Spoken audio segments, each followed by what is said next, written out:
Good morning, all. I'll even start that again. Good morning, everyone. Welcome to another. I got nothing. Do you know what? Fuck it. I'm not doing it anymore. Fuck everyone. Yeah. Good morning. It's Stace and Barry in the morning. Yeah, we do a bit of singing, and it's all lovely, and everyone has a great old time. You know, great, lovely. I hope you enjoy it. Lovely. I'm Barry. That's Stace. If you can't tell, I'm a bit stressed because my cat won't shut the fuck up. I was wondering how this intro was going to go based on the conversation that we had before we started recording. So I thought, should I offer to do it as a nice, kind friend? And then I didn't because I'm an arsehole. Nah, fuck him. Fuck his cat. He sounds really stressed. I'd better add some more stress. Just pile the stress on him, shall I? Yeah, I was all set. I was going to go, yeah, Stace and Barry in it. No, fuck that. I'm not singing. So that, you know how the song goes by now, people. So don't see why we should have to be singing it every flipping 2 weeks. You can sing along. Not going to kill you, is it? So antagonistic. I know. Wow. People just rocking up for a podcast. Oh, I'll listen to Stace and Barry. That'll be fun today, won't it? It's not like I've got anything to do. No, it's not like we haven't got anything to do other than to record a podcast every 2 weeks for you people. Don't make it sound like it's a chore to speak to me, B. That's not a chore. That's very unfair. It's not a chore. It's an absolute pleasure to talk to you, Stace, but you know that. Thanks, man. Thanks. I was hoping you'd say that because my ego could do with some inflating. It's lovely. Like I said, it's just a cat. He's now asleep after he's quite happily fucked about of us for the past hour. He's like, do you know what? I'm just gonna go to sleep, B. Have a good record, mate. At least you've got something physical that you can direct your annoyance at. Because, I know you're not going to, obviously, you wouldn't do anything to harm your cat because you're a nice human being who doesn't do animal cruelty. He's on my coat. He's sleeping on my coat. That's the sort of guy I am. But at least you can, shake your fist at it and you're like, come on, cat, stop being a dickhead. Whereas, I've had a real low self-esteem week. Oh, so, nice. So I'm very much mired in the whole, I'm just a bit crap, which is not an enemy that's easy to fight. So do you want to lend me your cat? I think that might help both of us. It really won't. Trust me. When you've got a cat where even your other cat is smacking said cat to say, sort your shit out, it's not a good situation. Trev is the most mild. Well, he's not the most mild cat in the world. That's actually going a bit too far. But even Trev walked past him when he's meowing and smacked him. And I could literally almost say to him, you need to sort your shit out. I've had enough of this. So back to your last sister. That is terrible. So people, right, we don't get a lot of emails. Me and Stace know this. That's okay. We're here for your pleasure and entertainment, and we hope we entertain you like Russell Crowe without the murder. Maybe with some of the murder. Yeah, but now I'm putting a directive out. If you listen to this show and you love Stace on this show, put it in an email and send it to staceandbarry@gmail.com. That is our email address, isn't it? It is, yeah. Just fan the flames of my ego. Yeah. You can compliment Barry while you're there. I won't take offence at It's that. fine. Don't have to. This is all about Stace. Don't have to. I'm being deadly serious now, people. There's people that listen. I know I've seen stats. I know who you three people are. So, One of them's me, though. Shall I email myself? Yeah, shit. I'm going to have to do an email, aren't I? Right, you know who you are. Email. Oh, dear. Email. It'll take you 5 minutes and you'll feel better for it because you will help with the podcast. This is like that bit in Peter Pan where, Tinkerbell's dying and people got to clap and shit. So, clap, people. Clap for your lives, people. Right. Clap for my life. Yeah, clap for Stacey's life, people. Every time we don't clap, a Stacey out there dies. Oh, God. I mean, that's a lot of stress. Stace in the multiverse, a version of Stace dies in the multiverse if you don't clap or send an email. So you've been warned. Yeah. I'll get off my horse now and just move. I was going to say, it got real weird real fast, didn't it? It did get weird. It did get fast. It got fast and weird. But it's okay now. We're okay. I'm okay. I might be losing my mind, but hey. I think it's over there. Come on, mind, let's roll. Your cat's got it. Yeah. Batting it around like a plaything. Yeah, pretty. Yeah, that's my sanity, isn't it? It's just. God, shall I toot some trumpets? Just trumpet. Okay. Trumpets. How about a little bit of pick of the fortnight? Why the devil not? And I wonder how much of what I just did is going to make it into the final cut. The intro is just you going, welcome to Stace and Barry in the morning, and then it's just trumpets. It's just static for like 20 minutes. I've got to say, I do regret mentioning my low self-esteem because now it does look like I'm fishing for compliments. No, God damn it. I think more people should do that. More people should do that because actually, yeah, I love you, Stace. I think you're awesome. Oh, thanks, man. I was talking. This is totally off the topic of the pick of the fortnight that we just started, but who gives a shit, man? Yeah. It's Saturday. I do what I want. Right. I was talking to a friend the other day about how I feel like I might be a bit too intense as a friend because I quite like to tell people quite frequently that I love them or that I appreciate them or that I'm glad that I know them. And I don't know if it weirds people out. But that's just who I am. So if I happen to message you and say, like, I love you, don't freak out about it, yeah? Okay. Just a little warning to everybody out there. Okay. But yeah, tell people you appreciate them because, you know, life in it. Anyway, pick of the fortnight. Shall I go first? Yeah. God, this episode's going to be 2 minutes long. Yeah. So you have to cut out everything. You go first. Okay. Well, I done a little watch of a comedy special on Netflix that I would like to recommend to everybody called A Whole Lifetime with Jamie Demetriou. Have you seen this, Barry? No, I don't even know who Jamie Demetriou is. Okay, well, Jamie Demetriou is a comedian who... Have you ever seen Staff Lets Flats? I think I've told you to watch it before. Yes, yeah. He's the titular Staff. Yeah, I tried. Yeah, it's Staff Lets Flats is one of those things that I think it appeals to me because it's really fucking silly. Yeah. But I think that's exactly why it doesn't appeal to a lot of people because maybe they want something a bit more in their comedy than just daftness. But I'm quite happy to just be thrown something that's absurd and appreciate it and laugh at it. You might not like this then if you couldn't get into Staff Let's Flats because it's a very similar sort of absurdist level of comedy. It's like I think it's 52-minute comedy special that follows Jamie Demetriou at various stages of... He plays different characters at different stages of their lives. Right. So it starts as like him playing a teenager, and then there's him playing like a guy who's just started a new job, and it's really silly, and it's genuinely one of the funniest things I've seen for ages. I actually tweeted as I was watching it that it had only been on for 10 minutes, and I'd laughed so hard I started a coughing fit that then gave me a sore throat and a headache. Which I think is a rousing endorsement. It is a rousing endorsement. Like, if you laugh so hard you almost die. I think that's a pretty good comedy special, if you ask me. There's a great song towards the start that's about, like, these teenagers, like, first sort of attempt at having sex. And it's so funny.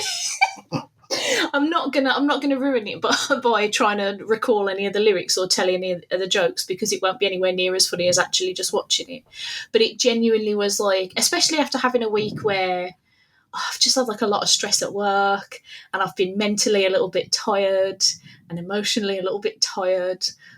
So it was just like nice to put something on for an hour and just like piss myself laughing. Yeah. Comedy's the I love comedy because it's like it doesn't matter how shit you feel, something's going to make you crack a laugh, and this definitely for me was like one of those. If you like Staff Lets Flats, or if you've seen Ellie and Natasha, the sketch show, which is by Jamie Demetriou's sister Natasha Demetriou and Ellie White, it's that sort of level of like sort of silly slice of life nonsensey, just daft. I love it. It really made me laugh, like properly belly laugh until I almost died. They should put that on the like poster for it or something if they ever make one. I laughed so hard I almost departed my mortal coil. So there you go. A whole lifetime with Jamie Demetriou. There you 2 go. thumbs up from Stace. Nice. Okay. Let me see. Hello, Trev. Great. You've come in now. That's lovely. Great. Trying to get away from stuff. He's like, is he finally asleep? There, thank fuck for that. Yeah, so I've got no, yeah. So I've been away on holiday, and I don't know who'd be able to tell, and as I normally do when I go on holiday, I end up sort of reading the comic and reading it, reading the entire comic series, which is kind of what happened. But do you remember me? I think I did have this as a pick of the fortnight a little while ago, called Once and Future. Oh, yeah, it's good, that. Yeah, by Kieran Gillian. Yeah, we did mention this, with art by Dan Morale and colours by Tamra Bonvillain. And so the synopsis was, obviously, if you've already listened, you would know the synopsis, but here we go. When a group of British nationalists perform a supernatural ritual in order to resurrect King Arthur, they discover that Arthur has his own agenda. As Arthur leaves a trail of death and destruction in his wake, octogenarian, why don't just say old lady? Anyway, Bridget Maguire, a retired monster hunter, and her grandson Duncan must try to stop him before other creatures from story. I'm guessing that means from the story. Come on, people, grammar! For creatures from the story begin emerging as well. Oh my god, I'm so angry. I have to say, so it's actually 5 volumes, and I read the last 2 volumes whilst I was away this week, and loved it. Absolutely loved it. It really does a different take on the King Arthur mythology as well. Also, the art is glorious. The arts and colours are just knocking it out of the park. I'm definitely going to hunt to see what else they've worked on as well, because the way they do action as well is phenomenal. And obviously, Kieran Gillen he's quite the little writer. Pretty good. He's pretty good. His writing's pretty good. It's just very good. And some of the one-liners from Bridget, Bridget for me kind of steals the show in this. She's just, every line she comes out of her mouth is a corker. It's almost like, I'd almost describe it as like Buffy, if you went back to Buffy in about 60 years' time. Yeah. Because she's in an old people's home and stuff like that. Yeah, it's brilliant. Cannot recommend it enough. Once and Future, which is my pick of the fortnight. Peeps. Oh, and really quickly, just because you mentioned comedy, I'm watching a show called Shrinking on Apple TV, which I'm really enjoying. Me too. It's so good. Oh, I love it so much. I love Jason Segel. I never know how to pronounce his surname. Segel? Who fucking knows? Who cares? He probably does. Yeah, he probably does. But not when he's doing a cracker show like that, he doesn't. So I loved it. I love that show.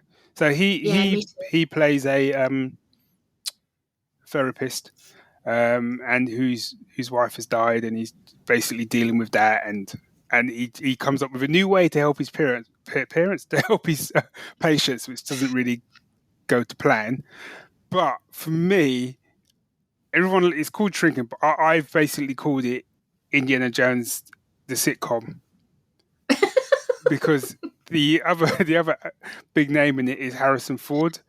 And the thing is, like, I've been reading articles where they're saying like the rest of the cast didn't realize, like, they were like, it's great that he's on board, but they didn't realize just how funny he was going to be. Yeah.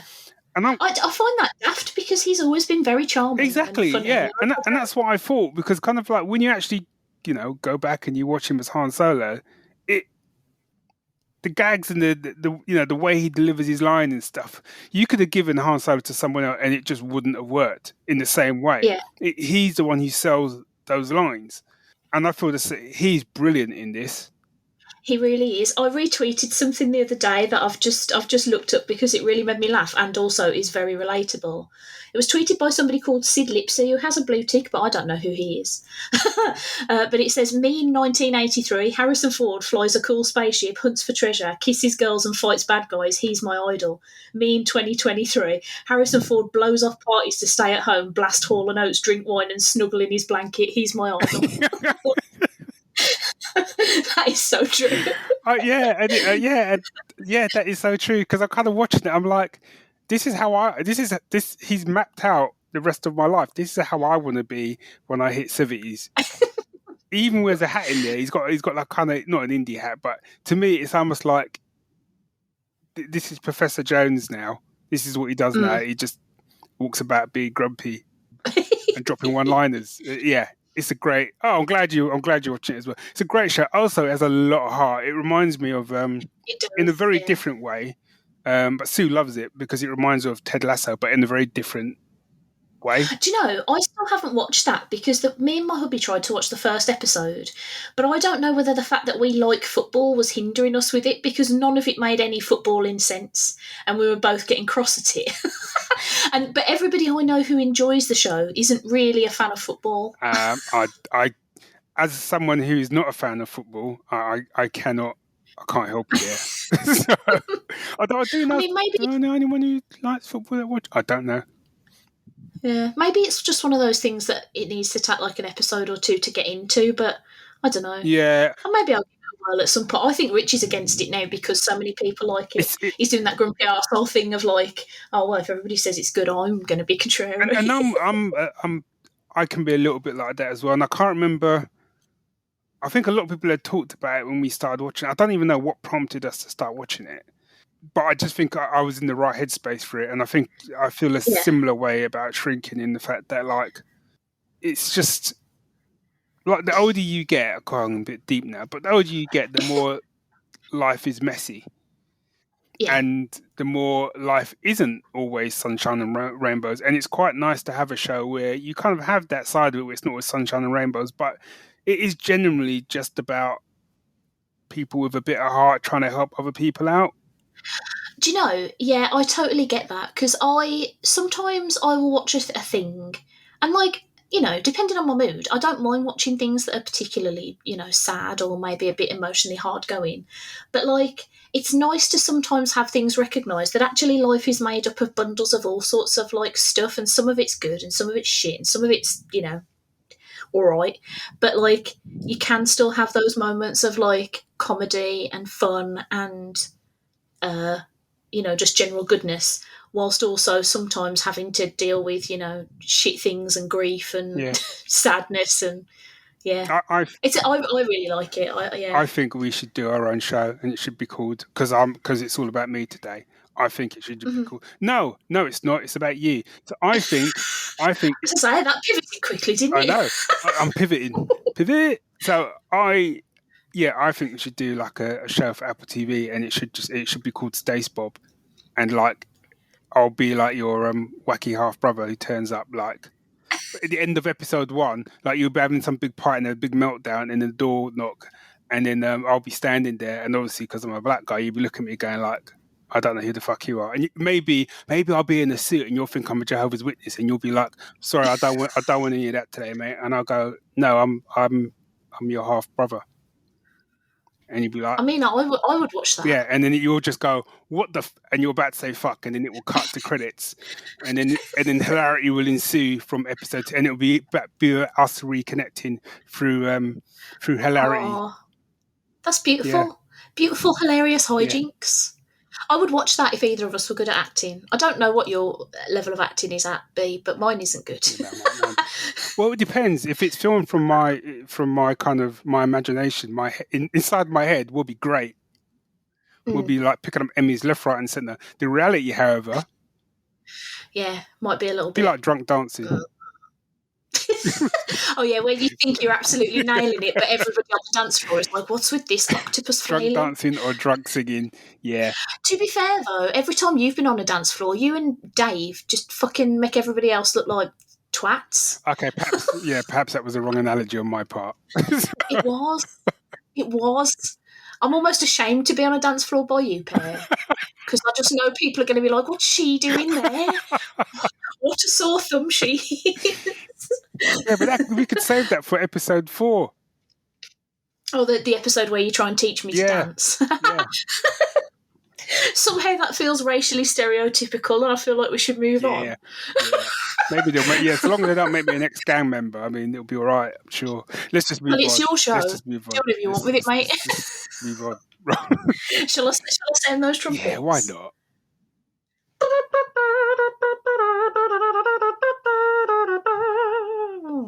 Musical Musings. Call Blimey. Welcome back to the most surreal episode of Stacey Barry in the morning I've ever heard. It does feel a little bit like one or both of us is on drugs, but I've never done like a non-prescription drug in my life. No, me neither. Unless my drug is sheer rage, I don't know. Is that a drug? Could be. I was watching 28 Days Later the other day. Just speaking of rage. Anyway, shall one of us do a musical musing? Do you want to go first? Yes, I'll go first. This is quite apt because this piece of music kind of calms me down a little bit, and it sat in my head because I think I sent you a link to it last week sometime. So my pick is from a a Marvel film, Shang-Chi and the Legend of the Ten Rings. And this piece of music is called The Light and the Dark, which is taken from the final climactic battle. And it's funny because I was doing one of them deep dives into YouTube where I've gone to YouTube for some sort of educational purpose to actually find something specific, like, I don't know, I think it's because we're doing some stuff out in the garden and something related to that, and then all of a sudden an hour had passed and I was watching clips from Marvel films, which is ridiculous given the fact I've got Disney Plus and I couldn't actually just go and watch a Marvel film. Yeah, I ended up watching like the last sort of couple of fight scenes from Shang-Chi, and I suddenly realised, like, God, the music was really good in that scene. And then I ran over to Spotify because obviously Spotify lives across the road from me. And had a listen to it, and it was glorious. And it's by Joel P. West, who I've never heard of before.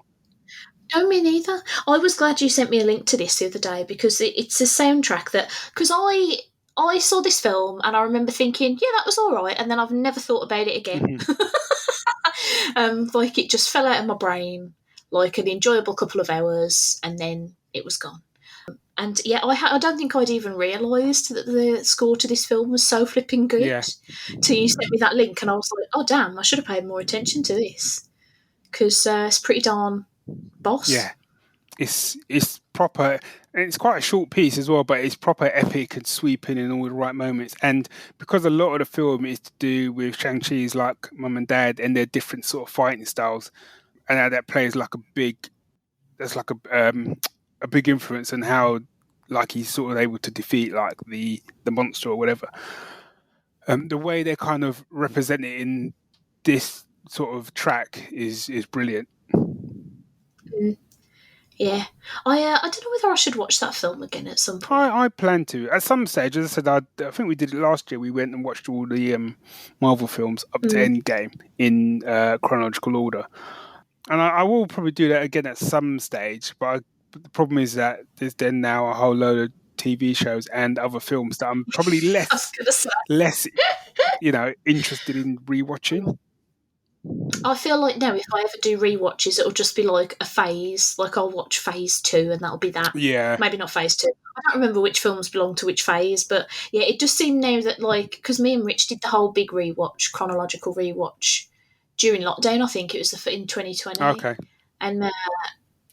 And yeah, like, even then it was sort of like, there's a lot here, isn't there? Yeah, now it's just to get through. And that was just sort of at the start, I think, of the Disney Plus TV shows.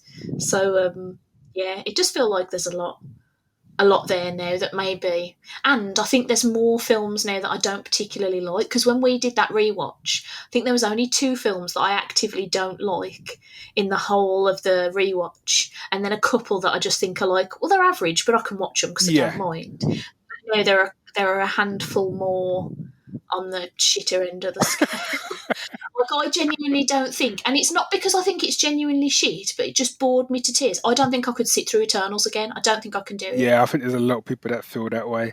As I said, Or Love and Thunder for different reasons. And both of those two said exactly the same thing. Got up part way through and said, "You can stay and watch this. I'm not wasting any more time on this fucking shit. I'm going to bed." Both times. Well, people keep saying to me that if you watch Eternals over like 2 or 3 nights, it's really enjoyable, and I'm like, no. It's a film, right? For a film to be considered a good, entertaining film, I should be able to fucking sit through the whole thing in one go. That is what it is designed for. If I watch it over 3 fucking nights, are you having a laugh? I was living. I was like, just make a TV show if that's what you want. If it's only digestible in chunks, make it into a TV show. Don't make me sit through a big fucking. Anyway, I'm gonna get cross. I didn't, like you said, I fell asleep in Eternals after Sid gone to bed, and then suddenly there was an end fight. Oh, this is all right, and then I suddenly realised I'd missed about 40 minutes of it. I was so disappointed because I really wanted to like it, because by the time I'd got around to watching it, so many people had slagged it off, and a lot of people were slagging it off because there was a gay couple in it and because it's got like a really diverse cast. So I was like, I love diversity and I love the LGBT plus community. Like, I'm going to fucking boss this movie. And then an hour in, I was like, I wish I was dead. It was so boring. Almost lost my damn mind. You could put that on a poster. It's like, so you got like, no, I thought it was amazing cinematography and the level of diversity was brilliant. I wish I was dead.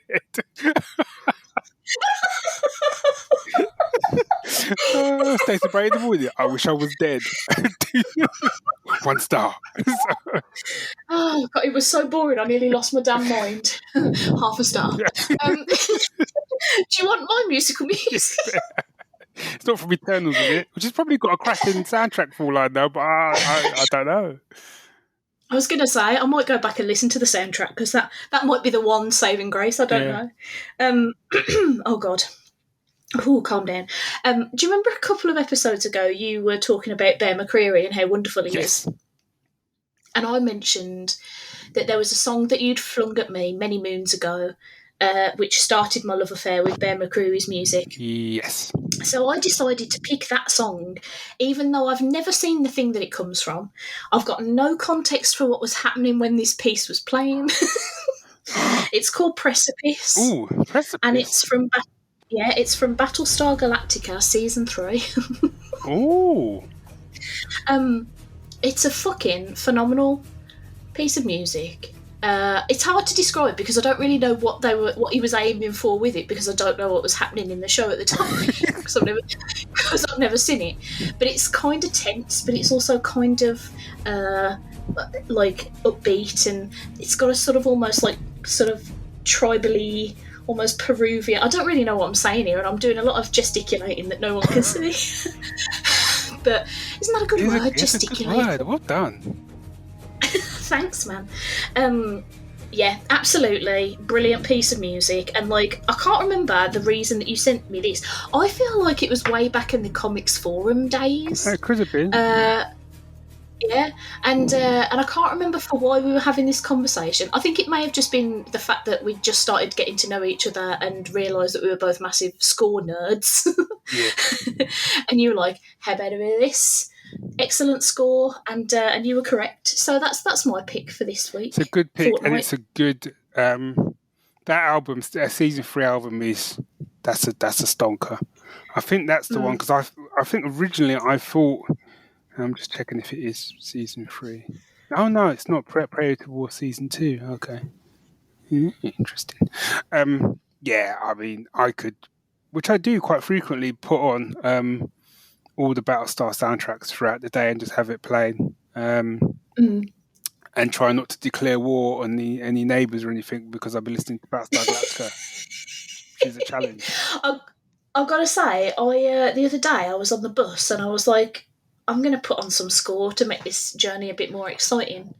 And And at one point, I think I was genuinely starting to get a bit of a racing heart because I was like, am I about to be in a car chase or something dramatic? And I'd worked myself up a bit. So you'd have to just be careful when you listen to score, folks, because you might get riled. Yeah. Oh dear, have we got another segment in us? I feel that given the intro, I feel this feels like an appropriate place to round up because I feel like we started I started quite like high up there, and I feel like I've been talked down a little bit. Okay. That's good, right? Yeah, it's good. Yeah. Okay, Yeah, it's great. Good. Yeah. It's brilliant. Well, everyone, that was season 4, episode 17 of Stace and Barry in the Morning. If you'd like to get in touch with us to throw compliments at both our ways, you can do a tweet at Geek Syndicate or at Stacey's Parlour, or you can send an email to staceandbarry@gmail.com, and we do reply because we're nice like that. If we start getting like inundated with emails, then maybe we'll have to start, prioritising. But at the moment, that is not an issue. It's not an issue at the moment. It's not an issue. Yeah, and remember what I said, people. Every time you don't send an email, a Stace in the multiverse, a Stace Bob dies in the multiverse. So you need to be sending her an email to say that she's great. Oh, thanks. It's okay. I love you. Welcome. Love you too. Excellent. What a lovely note to end on. So have a lovely Saturday, everybody, or whatever day it is that you're listening to this. And take care of yourselves. Oh no, I've done my throat in from all that laughing earlier about Eternals. I wanted to die. What a great review. That's a great review. Anyway, we love you, everybody. Bye. Bye all.